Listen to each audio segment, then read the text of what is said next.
The night the prince left his palace, the world did not tremble, but history did.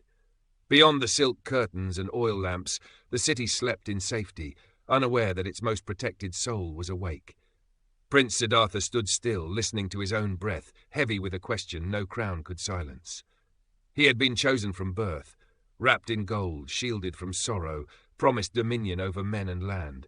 Yet inside him, something restless paced like a caged animal. By day, the palace glittered. Music drifted through courtyards, laughter echoed against marble walls. But Siddhartha's eyes had seen what those walls were built to hide.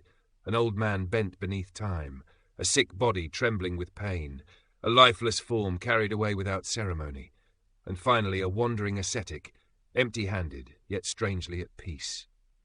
Those images followed him like shadows. What is power, he wondered, if it cannot stop decay? What is victory, if it ends the same way for kings and beggars alike? That night, he walked softly through halls that had raised him, past guards who had sworn to protect him from the world, never knowing the world was what he sought.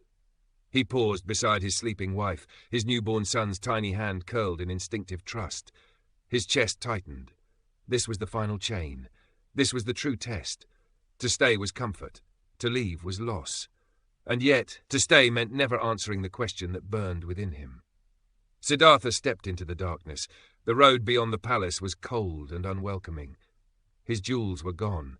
His hair was cut. His name, once spoken with reverence, now meant nothing. Hunger gnawed. Doubt whispered.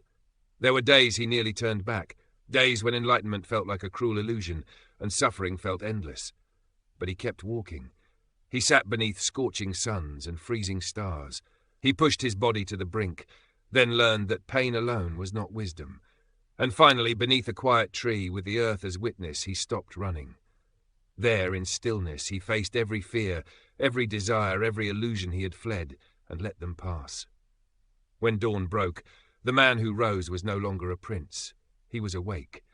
Siddhartha had walked away from a kingdom to discover a truth greater than power, that freedom is not found in what we possess, but in what we release. And in doing so, he left humanity a path not of conquest, but of understanding. If this story moved you, take a moment to like, share, subscribe, and comment. Your support helps keep these stories alive.